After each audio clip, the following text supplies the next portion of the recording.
El Imperio Español podía tardar meses en enterarse de una rebelión en América, pero había una sala en Madrid, donde sobre un escritorio, una decisión podía cambiar el destino de un continente.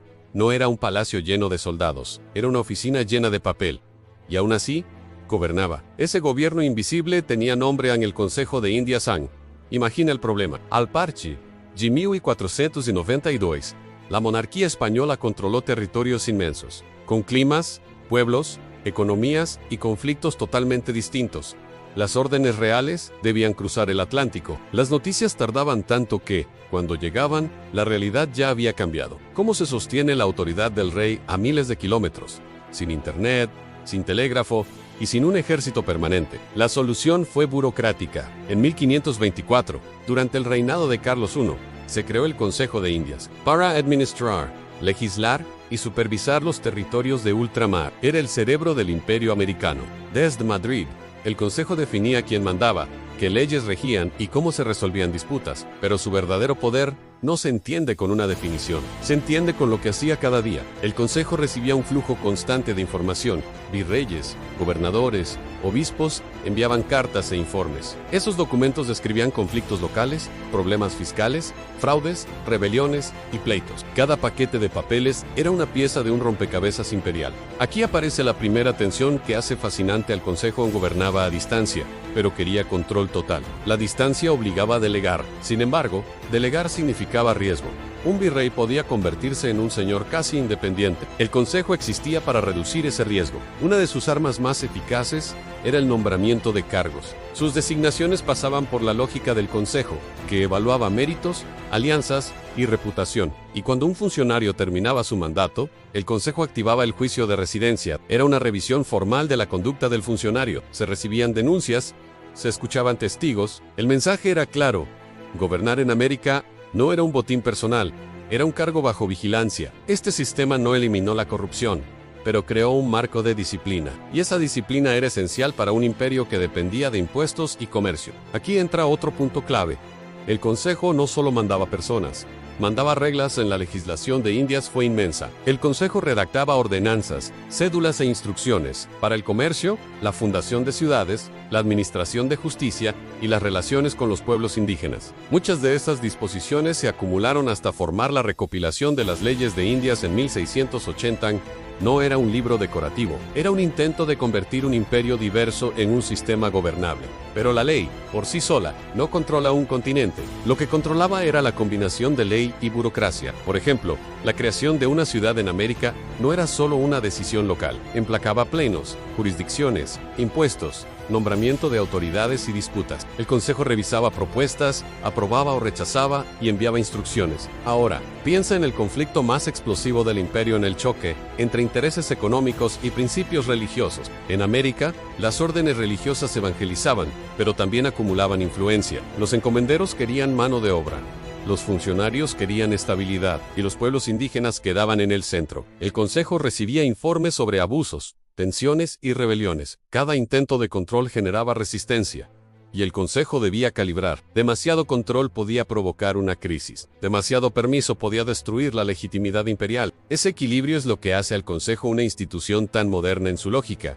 No era solo un aparato represivo, era una máquina de gestión de riesgos. Y también era un tribunal. Funcionaba como máxima instancia judicial para muchos asuntos coloniales. Las audiencias americanas eran tribunales poderosos, pero el Consejo podía revisar casos y recibir apelaciones. Eso creaba una red legal transatlántica. Reforzaba la idea de que el rey era el árbitro final. Sin embargo, aquí viene el segundo gran drama: la lentitud. Un sistema basado en papeles y barcos era, por definición, lento. Un conflicto local podía requerir meses para ser descrito, leído y para que una respuesta regresara. ¿Qué hacía el imperio mientras tanto? Delegaba decisiones urgentes. Para reducir la incertidumbre, el Consejo desarrolló una obsesión en información. Necesitaba mapas, cifras, reportes, necesitaba saber quién era leal, quién acumulaba poder. En ese sentido, el Consejo de Indias fue también un centro de inteligencia. Informes económicos, relaciones geográficas, censos, cartas y memorias técnicas describían recursos y rutas, porque el imperio no solo luchaba contra conflictos internos, luchaba contra Inglaterra, Francia y Holanda, que atacaban rutas comerciales,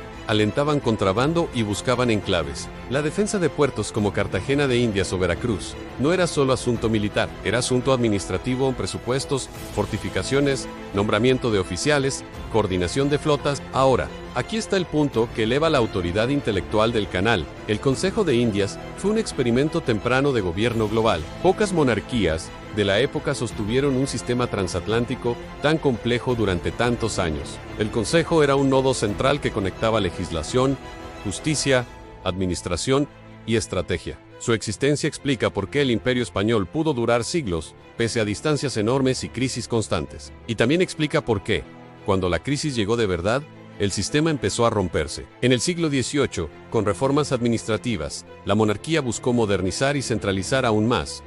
Parte de las funciones del Consejo se reordenaron. Y en el siglo XIX, con las guerras de independencia, el Consejo de Indias, diseñado para gobernar América, se volvió una institución sin imperio. Pero su legado quedó en el derecho, quedó en los archivos, quedó en la forma en que se construyeron ciudades, se organizaron jurisdicciones. Incluso hoy, cuando los historiadores investigan la América colonial, gran parte de las fuentes provienen de la burocracia. Y para hacerlo más tangible, imagina una escena realista. En la Ciudad de México, un virrey recibe rumores de contrabando, ordena inspecciones. Los comerciantes protestan, el cabildo presiona, la audiencia duda. Todo parece un conflicto local, hasta que un paquete de cartas viaja a España. Meses después, en Madrid, el Consejo lee esos informes y formula preguntas que cambian el juego. ¿Quién firmó las licencias? ¿Qué tesorero está implicado? ¿Cuánto se dejó de recaudar? Entonces, llega la decisión que nadie en América esperaba. El Consejo recomienda al rey reemplazar a un oficial clave, ordenar una visita general